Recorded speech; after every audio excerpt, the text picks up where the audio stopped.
I'm in my zone. Hey, this is Zero at ReviewZoneHD, and I'm bringing you guys a review for Sniper Ghost Warrior for the PlayStation 3.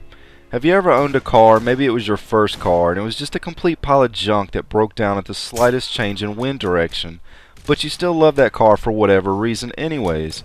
I know I personally had a 94 twin-turbo Super that liked to break down about every 3 weeks, but it didn't matter to me because I loved that car.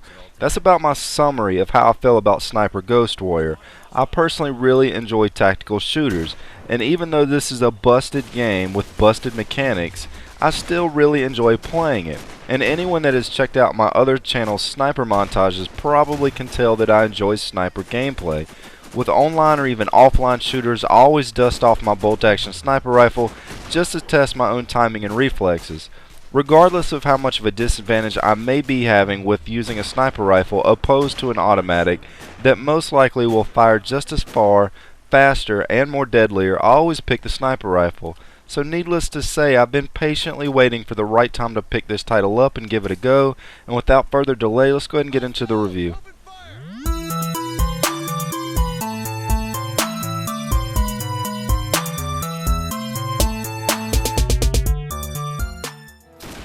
Bad on top of bad. That's how I would summarize the graphics on this game. There's some heavy screen tearing, some of which I haven't seen anything even close to on another PlayStation 3 title. The cutscenes get it the worst, but it does pop up in the normal gameplay as well in certain situations. How this much screen tearing could have made it through the actual testing initial phase of the game is just a wonder. I also came across a lot of invisible walls in areas that appeared as if I should be able to travel through it, and I even got stuck in jagged terrain in multiple occasions that involved me having to hop around to get out of it. There's really not a lot of positive things that can be said about the graphics on this game other than the draw distance and the actual enemy movements were both well done. The draw distance in particular is pretty nice on this game.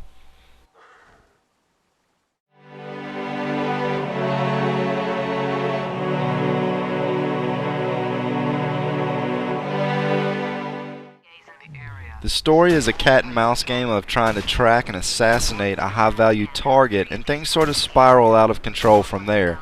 And the game switches between main characters between missions to give different perspectives on how things are playing out. A very nice twist to keep things interesting. There's a total of 16 main story missions, which are extended through some DLC, which is included in the PlayStation 3 version of the game.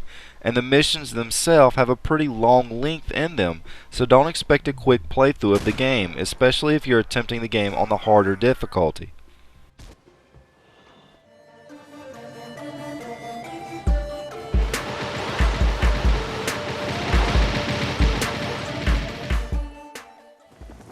The game difficulty, in my opinion, is one of the most amusing things about this game. The reason I say amusing is because I was constantly laughing at the enemy AI on this title.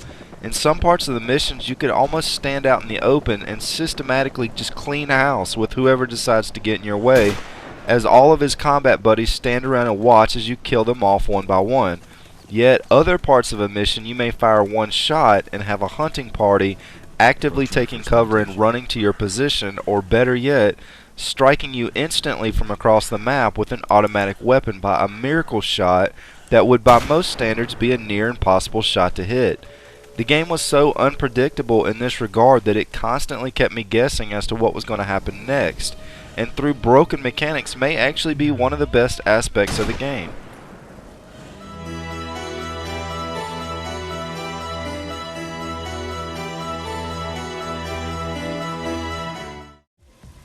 I would kung fu battle my own grandmother to keep a copy of this game, but I would by no means recommend this title to anyone else, even close friends that enjoy sniping.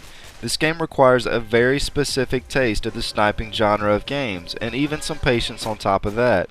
There's no mistaking this is a below average game with multiple flaws, but it doesn't stop it from being one of my personal favorite games to play. I did get a chance to play a little online on this title, and I really can't say there was much substance there to keep me coming back for more, but I'd imagine the trophy hunting crowd will keep the lobbies busy for some time to come. I am, however, really excited they are making a sequel to this title, which is rumored to be released in 2012, and I can't wait to see what they can build on with this as a stepping stone to hopefully a very awesome sniping game. Anyways, this is Zero at ReviewZoneHD, and I'll be bringing you guys more soon.